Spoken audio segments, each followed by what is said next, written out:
We all know of Odin as the All-Father, but have you ever wondered who the All-Mother was? Well, that wasn't actually the title associated with the goddess we're going to talk about today.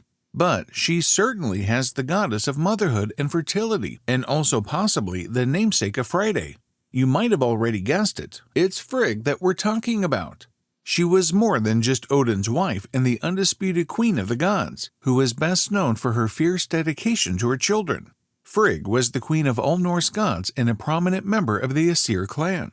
She is a prominent figure in Norse mythology, but her exact place is uncertain. She was hardly ever mentioned in original sources, and her exact traits and personality are still unknown. She had influence over many facets of life and was linked to sexuality and love, marriage and domesticity, fertility and wisdom. Since Freyja, the goddess of the Vanir clan, had many of Frigg's fundamental traits, most academics historically thought of Frigg as a variation of her.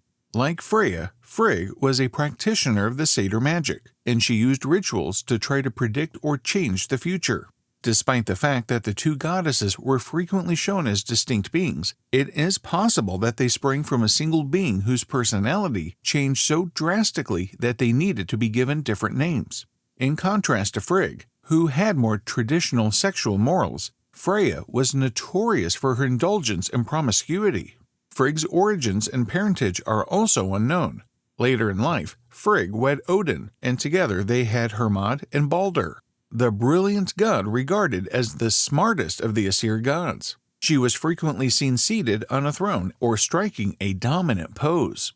The tale of how Frigg once deceived her husband for her own advantage reveals more about the connection between Odin and Frigg. The story depicts a conflict between two Germanic tribes during the period.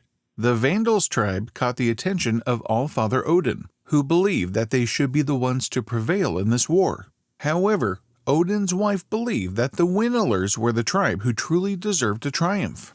Odin and Frigg made the decision to settle their arguments first thing in the morning. The first tribe that Odin sees when he awakens and looks down on the warring tribes will prevail. The Vandals tribe could be seen from All-Father Odin's side of the bed, so he was confident he would see them. Goddess Frigg was aware of it and made sure that this didn't happen. She snuck out of bed and went downstairs to see the Winilers tribe shortly after Odin fell asleep. She spoke with the ladies of the tribe and instructed them to wrap their hair over their chins in the morning to resemble beards. Frigg then came back to her bedroom and turned the bed, so when Odin woke up, the first thing he'll see is the Winilers tribe, and that's what happened. Odin kept his word and decided that Winilers should be the ones to win the war. Frigg was a significant character in two Norse stories, the Gylfaginning of the Prose Edda and the GRIMNIR of the Poetic Edda. She was portrayed in both stories as a motherly figure and a ruler in her own right. The GRIMNIR, particularly known as the Ballad of GRIMNIR, included an intriguing framed tale even though it was primarily concerned with Grimnir's destiny. Hraudung, a powerful monarch, had two boys named Agnar and Garoth. One day, as the boys were out fishing, a severe storm threw them out to sea. A peasant farmer and his wife discovered the couple when they arrived at the coast. While his wife nursed Agnar, the peasant looked after Garoth. The peasant eventually sent Garoth back to his father's realm, where he learned that his father had passed away. Seeing that Garoth had returned, the people proclaimed him to be the new king. In the meantime, Odin and Frigg were seated in Hliskjalf, Odin's royal room, from which they could see all worlds at once. The king and queen saw Garoth and Agnar from a distance. The farmer's wife and the little boy's foster parents weren't just regular people, they were Odin and Frigg. Thus Frigg had raised Agnar, while Odin had raised Garoth. Naturally, Odin praised Garoth for his wisdom and power, but slandered Agnar. Seest thou Agnar, thy fosterling, how he begets children from a giantess in the cave? But Garoth, my fosterling, is a king, and now rules over his land.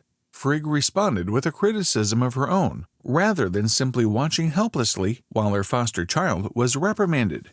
She said of Garoth, "He is so miserly that he tortures his guests if he thinks that too many of them come to him." Odin disagreed with her, so they chose to place a bet. Odin would go to Garoth's court in disguise, and the gods would discover the truth of the matter. Determined to win, Frigg sent a maiden to Garoth with a message. A wizard would soon arrive at Garoth's court and attempt to bewitch the king. In due time, a wanderer by the name of GRIMNIR made his way to Garoth's court. He only provided his name and nothing more, so Garoth had him tormented to make him talk, and put him between two flames, and he made him stay there for 8 nights. GRIMNIR eventually received a horn of ale from Garoth's younger son.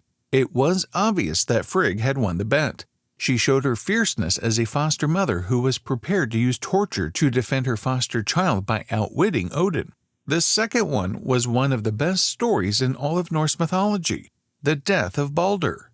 Balder had an experience in which he saw himself dying. Odin was forced to take action when Frigg experienced the same dream.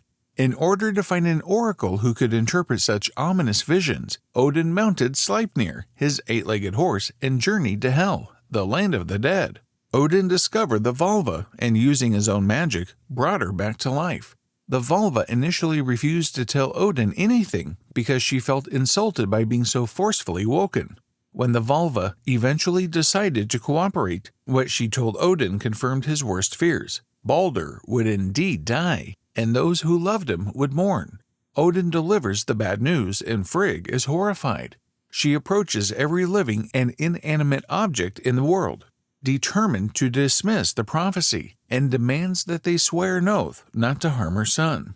And Frigg took oaths to this purport, that fire and water should spare Balder, similarly iron and metal of all kinds, stones, earth, trees, sicknesses, beasts, birds, venom, serpents. Frigg took oaths from everything, except for an innocent shrub of mistletoe.